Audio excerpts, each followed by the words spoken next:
Welcome students in the second part of the lesson Static Electricity. Let's learn about frictional electricity. Students, we know that the electric charge is generated by friction. So, this is called frictional electricity. Electric charge जो फ्रिक्शनमुळे म्हणजे घर्षणामुळे निर्माण होतो त्याला आपण frictional electricity असे म्हणतो. This charge is produced only at the place of friction. ज्या ठिकाणी घर्षण झालेले आहे त्या ठिकाणीच हा इलेक्ट्रिक चार्ज निर्माण होत असतो.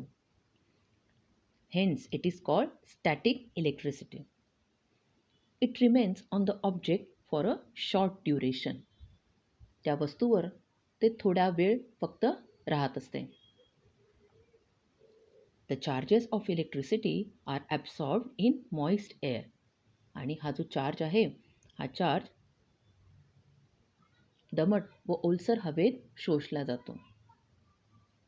That is why these experiments should be performed in dry weather, particularly in winter. आणि म्हणूनच हिवाळ्यात कोरड्या हवेत हे प्रयोग करून पहावेत. Students, let's do some activities. Apparatus we need are a few straws, woolen cloth like socks, and a glass bottle. Now let's start the procedure. Place a straw on a bottle. Take another straw near it and observe what happens. बाटलीवरील स्ट्रॉवर जर दुसरी straw नेली तर काय होईल? Nothing will happen. काहीच होणार नाही. Now leave the straw on the bottle as it is. Rub the other straw against a woolen cloth and take it near the straw on the bottle. Observe what happens. पहा, बाटलीवरील straw तशीच ठेवा. दुसरी straw लोकरी कापडाने घासा व बाटलीजवळील स्ट्रॉजवळ नेल्यावर काय होईल? We saw some movement in the straw which is on the glass bottle. Now take 2 straws and rub them against woolen cloth. At the same time, keep one straw on the bottle and take the other near it. See what happens. 2 straw घेऊन त्या एकाच वेळी लोकरी कापडाने घासा. त्यातील एक straw बाटलीवर ठेवा व दुसरी तिच्या जवळ न्या. काय होईल बरे? The straws will move away from each other because they develop the same charge. Now keep the rub straw on the bottle as it is. Take the woollen cloth on which it was rubbed close to it. बाटलीजवळील straw तशीच ठेवा आणि ज्याने घासले ते लोकरी कापड स्ट्रॉजवळ न्या. काय होईल बरं? The straw and the woollen cloth attract each other. Because when two different charges brought together, they attract. So students, what we learn from these observations? When a charged straw is taken near the uncharged straw, we see attraction. That means charged objects attract uncharged objects. Next, when two straws carrying similar charges are brought near each other, we see repulsion. That means there is repulsion between like electric charges. Then, a charged straw and the oppositely charged cloth which was used for rubbing are brought near each other. We see attraction. That means there is attraction between unlike electric charges. Students, electrically charged objects attract uncharged objects. म्हणजेच electrically charge वस्तू या uncharged वस्तूंना आकर्षित करीत असतात. There is repulsion between like electric charges. म्हणजेच like electric चार्जेसमध्ये नेहमी रिपल्शन असते. There is attraction between unlike electric charges. म्हणजेच अनलाईक इलेक्ट्रिक चार्जेसमध्ये नेहमी अट्रॅक्शन म्हणजे आकर्षण असते. Repulsion is used as a test for identifying an electrically charged object. Electrically charged objects ओळखण्यासाठी रिपल्शन ही टेस्ट वापरली जाते. Students, now observe the activities. The first activity is to charge an object by contact. Rub a plastic comb against paper. Touch this comb with another uncharged comb. Take the other comb near some pieces of paper. What happens? Here, pieces of paper get attracted towards the comb. Now, the second activity is to charge an object by induction. Rub a comb or a balloon on your hair. As shown in the picture, take the comb near a thin trickle of water from a tap. See what happens. When the charged comb is brought close to the flowing water, water gets attracted. Now, draw the comb away from the trickle and observe what happens. When the charged comb is taken away from the flowing water, it remains as it was initially.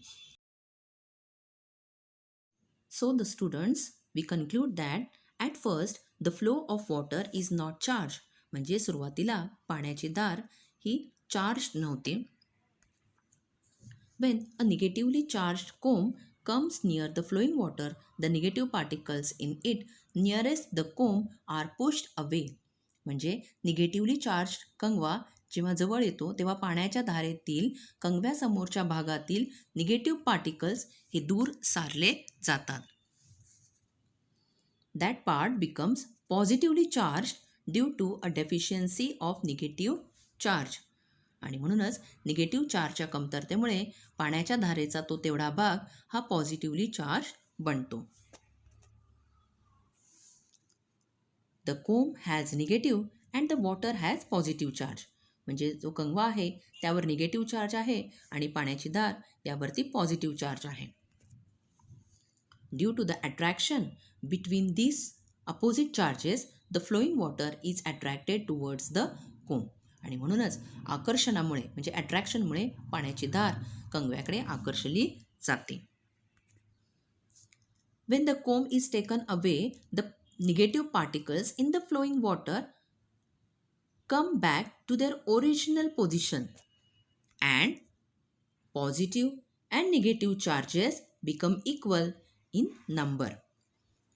जेव्हा आपण कंगवा दूर नेतो तेव्हा पाण्याच्या धारेतील negative particles हे पुन्हा मूळ जागी येतात आणि पॉझिटिव्ह व निगेटिव्ह चार्जची संख्या ही समान असते.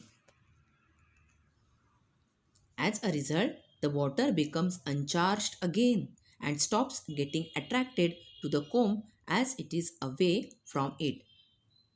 आता पहा या ठिकाणी पॉझिटिव्ह आणि निगेटिव्ह चार्जची संख्या समान असल्यामुळे पाण्याची धार ही प्रभाररहित होते व ती बरीच दूर असल्याने जे अट्रॅक्शन होत असते ते त्या ठिकाणी थांबते. So students, always remember the number of positive and negative charges are equal on an uncharged or neutral object. म्हणजे प्रभार नसलेल्या किंवा उदासीन वस्तूवरती अनचार्ज किंवा न्यूट्रल वस्तूवरती पॉझिटिव्ह आणि निगेटिव्ह चार्जची संख्या ही समान असते. The electric charge generated by induction stays only as long as the charged object as is near to it. म्हणजे इंडक्शन म्हणजे ज्याला आपण विज्ञानाच्या भाषेत प्रवर्तन असे म्हणतो, म्हणजेच जवळ असताना निर्माण झालेला हा जो विद्युत प्रभार आहे म्हणजे जो इलेक्ट्रिक चार्ज आहे हा फक्त ती चार्ज वस्तू जवळ असेपर्यंतच टिकतो. Let's do the next activity. When an uncharged aluminum ball is brought near a negatively charged balloon, the following things happen. या ठिकाणी जो ॲल्युमिनियम बॉल आहे तो अनचार्ज आहे आणि बलून निगेटिव्हली चार्ज्ड आहे. So as shown in figure A, an opposite charge is generated in the other object by induction and both the objects get attracted to each other.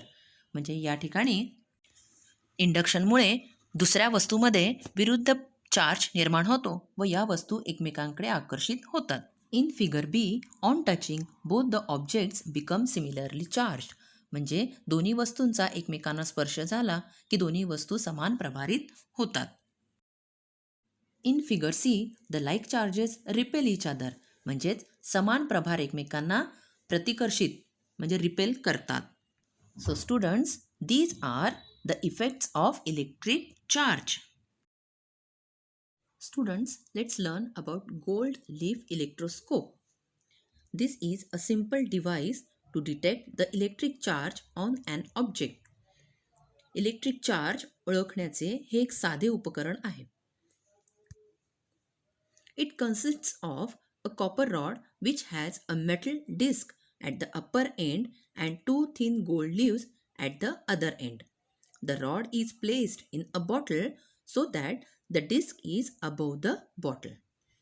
पहा, यामध्ये एक copper rod आहे आणि या copper रॉडच्या वरच्या टोकाला एक मेटल डिस्क असते, तर दुसऱ्या टोकाला टू थिन गोल्ड लिव्स म्हणजे सोन्याची दोन पातळ पाने असतात.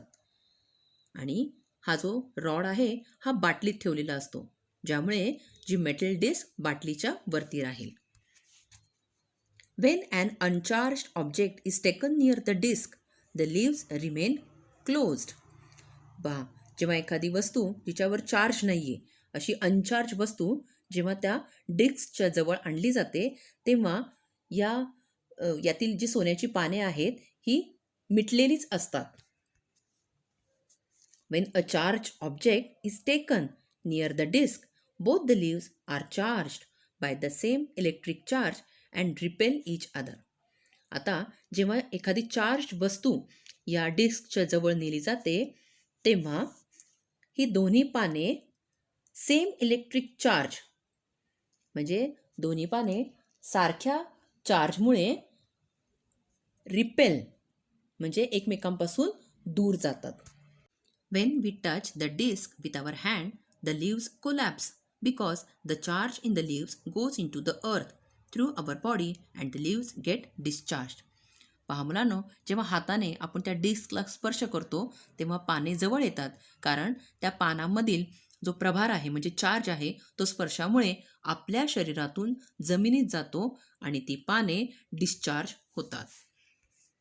So students, in this video, we have learned about frictional electricity, static electricity, effects of electric charge, and about gold leaf electroscope.